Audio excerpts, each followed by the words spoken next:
मुअज़्ज़ज़ उलमाए कराम,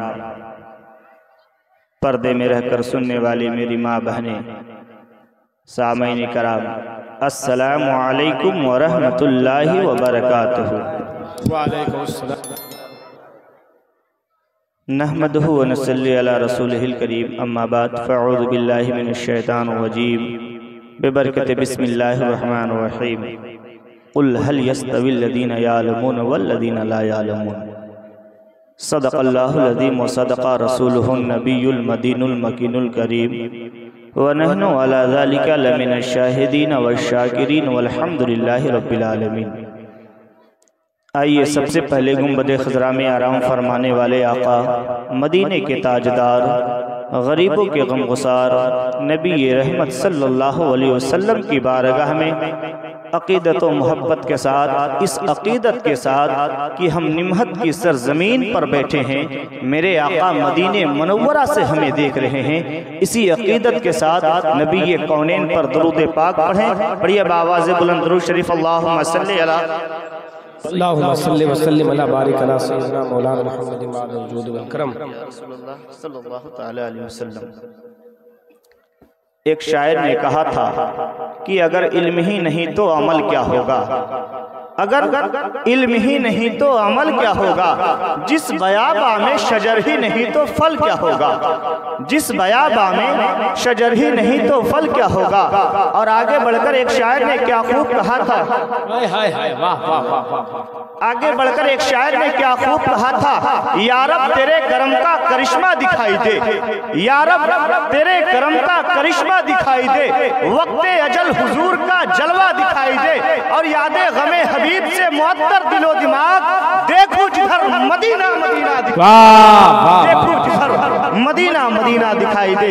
हजरात, आपका ज्यादा वक्त ना लूंगा, इसलिए कि उलमाए कराम की एक लंबी फहरिस्त है। मैं आपको बताऊं, अल्लाह तबारक व तआला कुरान मजीद में इरशाद फरमाता है, कुल हल यस्तविल लज़ीना यअलमून वल्लज़ीना ला यअलमून। ऐ महबूब, आप फरमा दीजिए, क्या जानने वाले और ना जानने वाले दोनों बराबर है? अल्लाहु अकबर। जानने वाले और ना जानने वाले दोनों हरगिज बराबर नहीं हो सकते। हजरात, जरा देखे तो सही, कौम में तबाहियां क्यों आ रही है, कौम में बर्बादियां क्यों हो रही है, आज लोग फितनो फसाद क्यों कर रहे हैं, एक भाई दूसरे भाई से लड़ रहा है और दूसरे लोग ये चाहते हैं भाई आपस में मिलकर कैसा है। आखिर वजह क्या है? उसकी एक वजह यह है कि अगर ये कौम तालीम याफ्ता रहती, नबी कौनैन की शरीयत को पढ़ी रहती, नबी कौनैन की तालीम को पढ़ी रहती, ये कौम तबाहियों तक ना जाती, ये कौम बर्बादियों तक ना जाती। अल्लाह अकबर। जरा देखे तो सही, अल्लाह के हबीब सल्लल्लाहु अलैहि वसल्लम इरशाद फरमाते हैं कि हर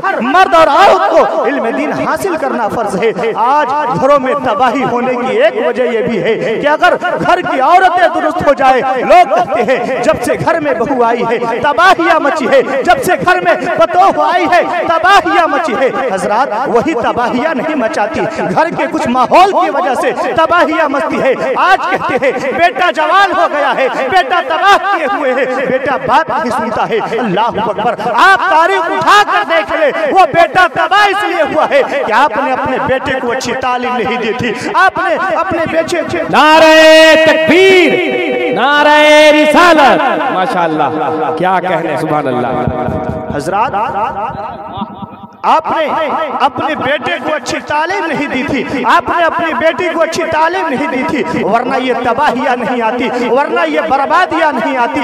आप देखें तो सही, आपको आसान मिसाल दूं, जरा देखें, एक कमरे में आपके वालिद बैठे हैं, आपकी वालिदा बैठी है, पीर साहब बैठे हुए हैं, बहुत सारे मेहमान हैं। जब तक रोशनी है तब तो आप पहचान रहे हैं ये मेरे वालिद है, ये मेरी वालिदा है, ये मेरे भाई है, ये पीर साहब है। मगर जब कमरे की लाइट को बंद कर दिया जाता है, एक शख्स को कहा जाता है जा अंदर घुसता चला जा, उसे मालूम नहीं था इस कमरे में कोई है, वो किसी को नहीं देखता है, बल्कि कभी वालिद के सर पर चढ़ता है, वालिदा के पैर पर चढ़ता है, कभी भाई के सीने पर चढ़ता है, कभी पीर साहब के हाथ पर चढ़ता है। उसकी वजह यह है वो कमरा अंधेरा था, उस कमरे में रोशनी नहीं थी। अल्लाह अकबर। जब रोशनी जलाई गई, जब लाइट को ऑन किया गया है, तो हर एक को पहचान रहा है ये मेरी माँ है, ये मेरा बाप है, ये मेरे भाई है। अल्लाह अकबर। अल्लाह के हबीब इरशाद फरमाते हैं अल इल्मु नूरुन, इल्म नूर है। अगर उस कमरे में रोशनी होती हर एक को पहचानता। इसी एतबार से जब इंसान के पास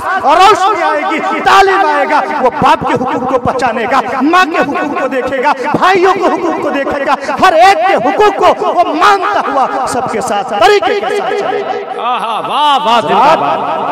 तबाही होने की एक वजह यही है कि सबसे पहली वजह यह है कि इंसान तालीम को छोड़ बैठा है। खुसूसियत के साथ कौम मुस्लिम, मैं आपको बताऊं, जिस कौम के बारे में पहले नमाज का हुक्म ना आया, ज़कात का हुक्म ना आया, रोजे का हुक्म ना आया, बल्कि कुरान मजीद में अगर किसी चीज की बात आई है तो अल्लाह के हबीब पर नाजिल होने वाली आयत है इक़रा। मतलब यह है कि पढ़ो।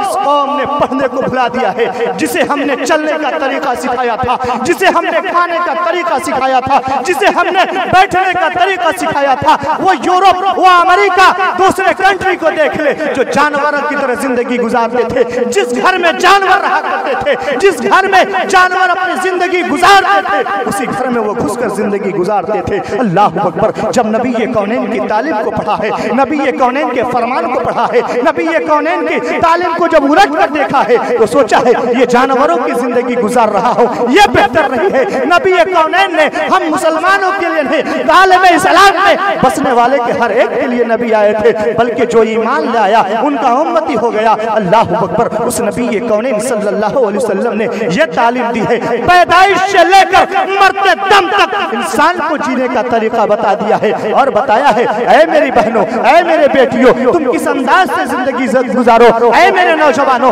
किस अंदाज से जिंदगी गुजारो। अल्लाह अकबर।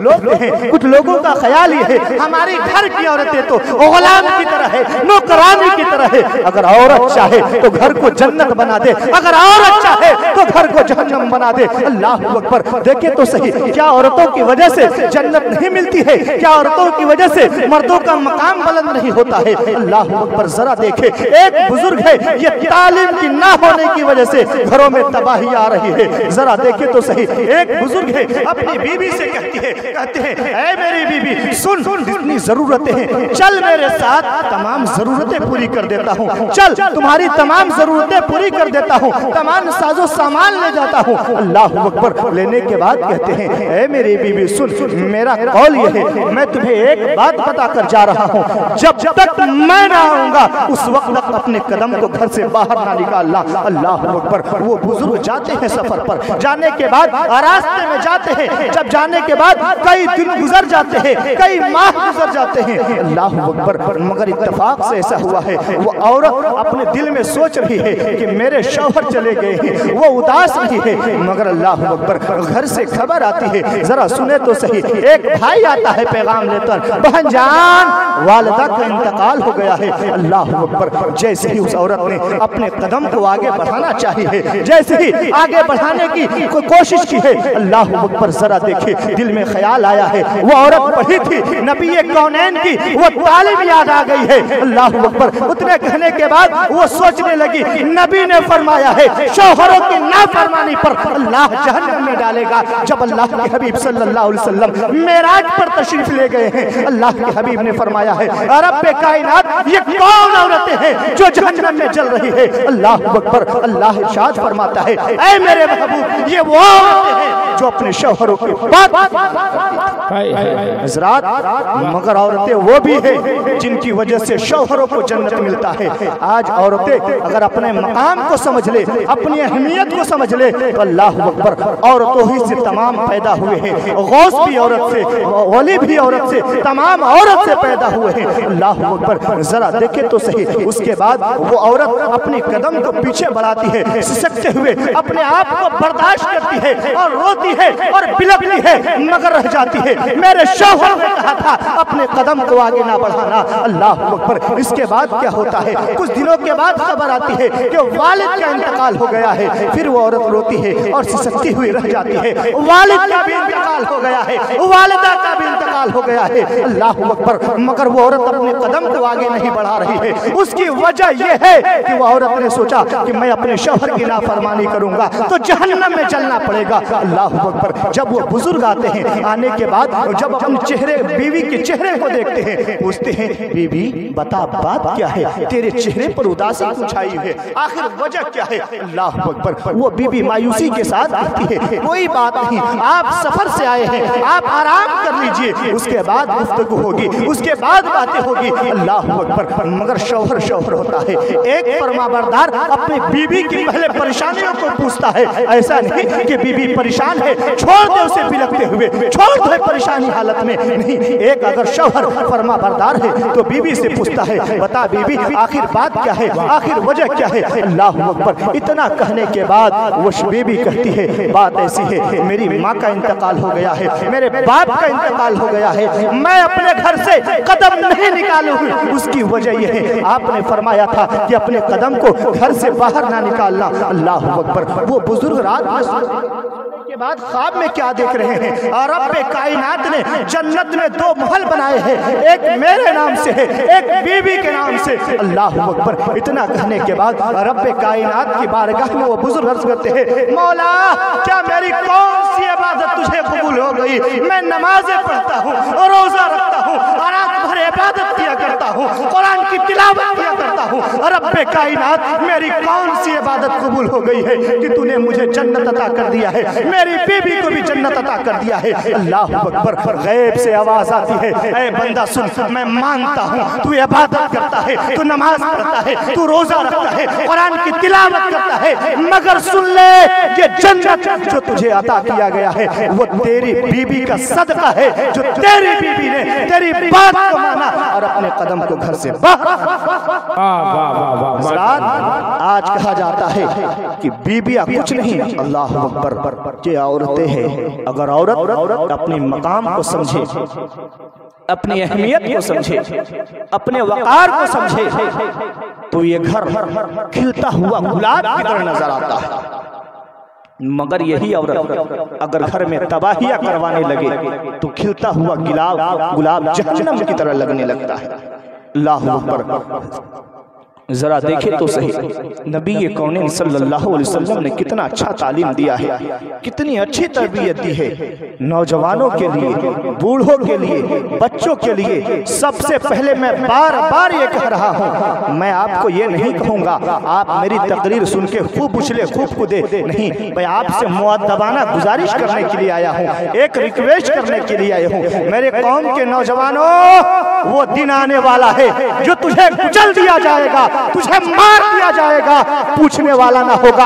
अगर एक कुत्ता सड़क पर मर जाएगा तो उसे पूछने वाला होगा। मेरे नौजवानों, उस वक्त तुझे कोई पूछने वाला ना होगा, इसलिए कि तुमने तालीम हासिल ना की थी, तुमने अपने अंदर एजुकेशन हासिल नहीं किया था। अगर तालीम अपने अंदर हासिल की होते तुझे कोई कुचलता नहीं, तुझे कोई मारता नहीं। आज देखे लोग कहते हैं मुसलमानों की तरक्की नहीं होती है, मुसलमान तबाहियत तक जा रहा है, मुसलमान बर्बादियत तक जा रहा है। उसकी एक वजह यह है कि अगर ये कौम मुस्लिम पढ़ने लगे, आज ये कहा जाता है घरों को बनाया जाता है शीश महल की तरह, फला का घर तो बड़ा उम्दा है, फला का घर देखने में ऐसा लगता है कि जन्नत की तरह है। अल्लाह अकबर। मगर देखे आपके पास जमीन है, जायदाद है, अपने आप अपने औलाद के लिए जमीन आपने बनाई है, मगर याद रखे अगर अपने औलाद को आपने तालीम ना दिया, अपने औलाद को अच्छी तरबियत ना दी, वो औलाद आपकी जमीन को बेचकर खा जाएगी, आपकी अहमियत को ना समझेगी। मगर आपने अपने औलाद की तालीम दी होगी, आपने अपने औलाद को तरबियत दी होगी, वो जमीन भी बचाएगा, प्रॉपर्टी भी बचाएगा और अपने आप को तरक्की करेगा। अगर आपने अपने औलाद के लिए शीश महल बना दिया है मगर तालीम नहीं दी है, वो बेटा शीश महल को बेचकर जुआ खेलने में, शराब पीने में, गांजा पीने में, वो बेटा आपके शीश महल को तो बेच देगा। मगर आप अपने औलाद को अच्छी तालीम दिए होते, अच्छी तरबियत दिए होते, अल्लाह अकबर, वो शीश महल नहीं, आप अपनी औलाद को झोपड़ी में रखते, झोपड़पट्टी में रखते, लोग दौड़े दौड़े आपकी औलाद के करीब आते, इसलिए कि मैंने अपनी औलाद को पढ़ाया है। आप अपनी औलाद को जब तालीम दिए होते, वो आपकी औलाद झोपड़पट्टी में रहते हुए भी वो शीश महल बना सकता है। मगर जिस औलाद को आपने तालीम नहीं दी है, तरबियत नहीं दी है, वो शीश महल को बेचकर रोड पर हज़रात हमें ज़रूरत है अपनी औलाद को तालीम देने की, हमें ज़रूरत है अपनी औलाद को तरबियत देने की। आज ज़रा देखें तो सही, ये कौन अफवाह फैला रहा है?